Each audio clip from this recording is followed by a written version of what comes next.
Okay, right, where do I start? I think it's only right that I speak on this because I think the internet not wants it, but I think it's only right based on all the context around the situation with, I don't want to say his real name, Mr. Turkish and Mr. AFTV, let's call it.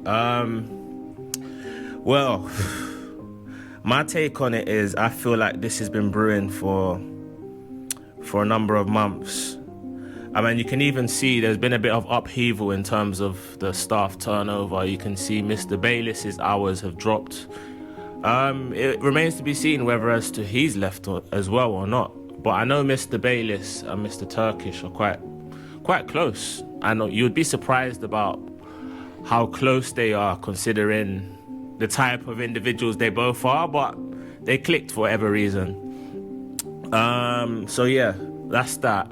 Also, Mr. Turkish has probably in the last 6 months not been as prominent on the channel. Obviously, he's doing his various shows, you know, the shows he does. One of the ones he does would have been probably on Wednesday, Thursday, the Supporters Club, which is a big show.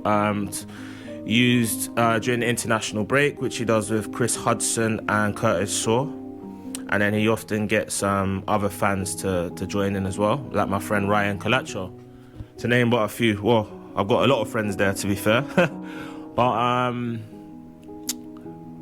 I think a combination, my opinion on why he left, and that's me not yet having spoken to the right people I need to speak to get that accurate information. This is just my take on it from an outsider looking in from a scope.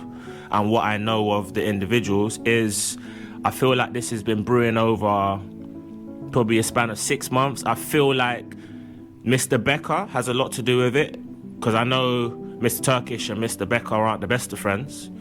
I think that's common knowledge, right? It's not for me to... I'm not exposing anything that's not common knowledge, by the way, bear in mind. So that's one of those. I think might be financially as well. That might be another thing. Financial aspect where obviously Mr. Turkish has got to a level now where he's got big channels, one of which in his own right, his Turkish LDN channel, 100k, hit 100k at the end of last year. Big up him on that. Also the Big Six, which is a cultural hub of football. And they've obviously used his, template of the Big Six in which he hosts to mirror that for the Forever Arsenal podcast, which he hosts. So they've got the owner of, the biggest Arsenal channel in the world, arguably the biggest football fan channel in the world, has seen that and obviously put Mr. Turkish in place and said, okay, cool, you do it there, you're excellent, replicate it here on my channel, I'll pay you accordingly. So obviously now, as both have grown, it feels like there's been a chasm between what Mr. Turkish brings in and what other kind of staff members are bringing in. So probably Mr. Turkish is looking at it and saying, yo, I get this amount of traction, I garner this amount of views, but I'm only getting paid X amount of P's. Obviously on a match day, there's 2 or 3 clear individuals that always get views. Mr. Judges is always the one that gets all the views now. Before it was Troops and Mr. Judges.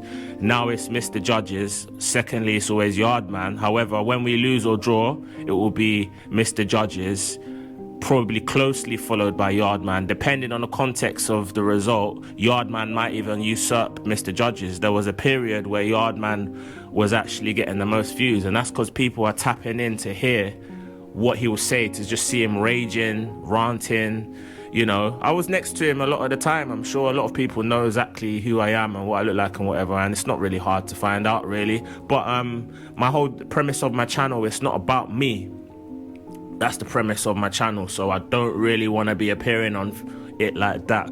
But I feel like it was essential for me to speak on it, just given the context and given how close I am to the situation in so many ways. A myriad of ways, hybrid powered by chinkseyMEDIA, you're done now.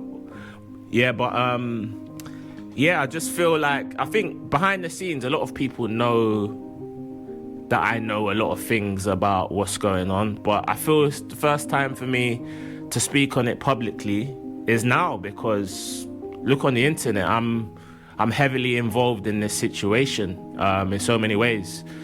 And yeah, but what I will say is I've already put a post out on what I think about Turkish, but I want to put it out verbally into the internet, into the world, that I respect what he's done to climb from being in a matrix to being a post office manager, to actually being able to fend for himself and his young family, and to feed his family off of content, off of social media, off of YouTube and things that's come off that, getting sponsorships with NordVPN and so on and so forth. So big up Turkish for that alone. If he feels it's the right time for him to venture off into the next stage of his career, then so be it.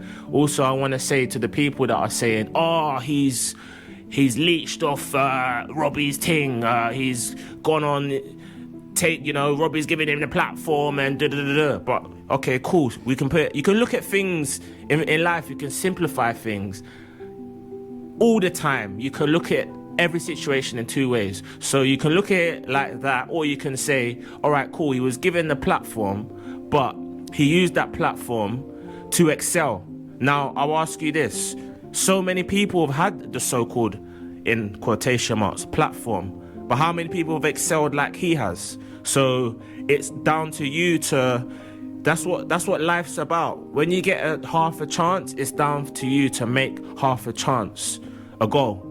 Let's use a football analogy, half a chance has got to end up in the back of the net sometimes in life, because not everyone gets more than one chance to succeed in life. So I just want to big him up for that. He's taken that chance. And if he feels in his right to leave for whatever reason, whether it's morally for the, I don't want to go too much into the Israeli-Palestine thing, that's not for me to comment on. Whether it's that, whether it's financially, whether he's fallen out with Mr. L'Oreal, who it's clear those two didn't really, how can I put this, see eye to eye. I mean, the energy didn't really come across well on a number of videos, and believe me, I've watched almost every single video over the past 3-4 years, believe me, so I've seen the energy, and certain people work better with others, I think it's fair to say, without going too much in depth with that. But I think it's probably a combination of things. That's just me making an educated guess. However, I will speak to the people that are closer to the situation, and I'm sure, put it this way, 2 people definitely know what's gone down, and those 2 people are Matisse Armani and Curtis Shaw, because I don't need to tell you why, it's clear they know what's gone on. But everyone else, or mostly everyone else, are just guessing, and probably we're right in some way and we're wrong in some others. But this story is unfolding, and obviously as the days go by, we're going to find out more and more. But one thing's for sure, he's left and he won't be going back. Check his LinkedIn profile. It's been me, Hybrid, powered by chinkseyMEDIA. Yazım yasa.